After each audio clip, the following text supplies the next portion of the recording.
secara umum, walaupun ada satu dua masalah ketika berkaitan dengan sikap. Jadi seharusnya kan debat ini adalah ajang bagi para pemirsa di seluruh Indonesia untuk melihat apa isi kepala paslon berkaitan dengan kebijakan, berkaitan dengan regulasi, berkaitan dengan apa yang akan mereka usung menjadi prioritas kebijakan ketika nanti menjabat sebagai presiden dan wakil presiden. Nah, agak sedikit disayangkan sih bahwa kemudian suasananya menjadi sedikit rusak ketika ada persoalan cara menyampaikan debat yang tidak sesuai dengan norma kesopanan di Indonesia.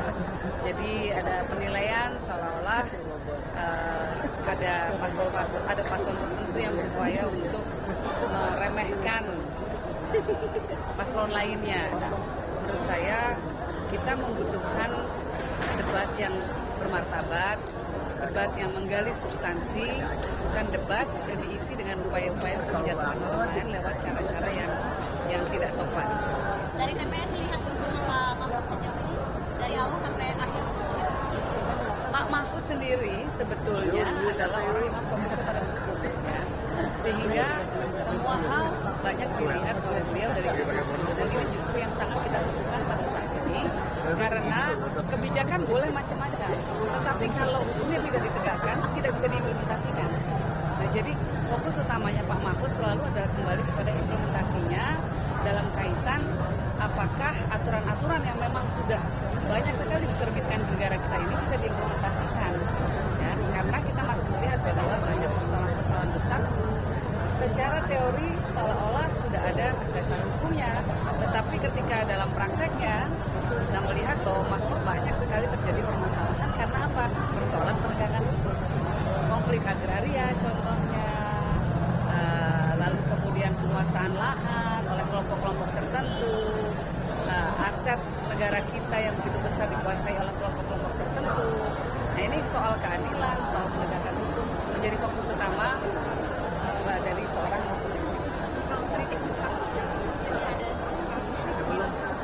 itu. Kita berharap bahwa debat ke depan itu betul-betul mendidik, baik secara substansi maupun secara etika. Kita menunjukkan bahwa usia berapapun itu tetap bisa menghargai orang lain, dan bahwa rakyat Indonesia juga membutuhkan toladan soal sikap, toladan dalam hal penyampaian ekspresi yang positif dan sehat, dan toladan dalam hal memperlakukan orang lain dengan rasa hormat.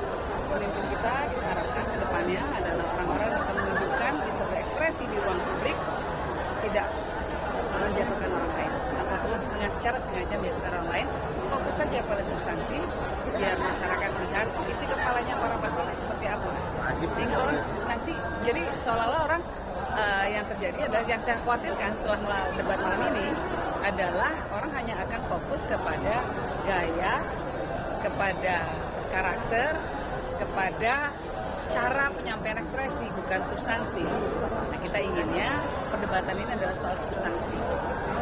Dengan demikian mempermasalahkan gimmick yang ditunjukkan Mas Gibran atau etika begitu? Nah, ini ada. Ya, itu kan kesannya melecehkan sekali ya. Menurut saya itu debat kalau dan nggak perlu seperti itu, karena tokoh-tokoh yang ada adalah tokoh-tokoh yang sudah dianggap layak oleh publik untuk menjadi calon wakil presiden, dan sehingga adanya rasa saling hormat, ekspresi yang penuh hormat itu menjadi penting sekali untuk ada dalam debat malam ini. Nah, kalau kemudian sengaja untuk menjatuhkan, itu ya memang memberikan pelajaran politik yang kurang baik, terutama untuk anak muda. Tentu kita tidak ingin masyarakat itu menilai anak muda tidak ngerti rasa hormat, anak muda tidak punya etika. Nah, justru mereka yang merasa mewakili anak muda justru harus menunjukkan bahwa anak muda itu punya etika, anak muda itu bisa mengekspresikan dirinya dengan penuh rasa hormat kepada orang lain. Mas Gibran tidak menghormati lawan debatnya dari TKN. Sudahlah Mas, kalau kita itu cerita etika, pasti ada relativitas. Saya lebih melihat objektivitas dari substansi yang disampaikan Mas Gibran sangat kualitatif. gitu.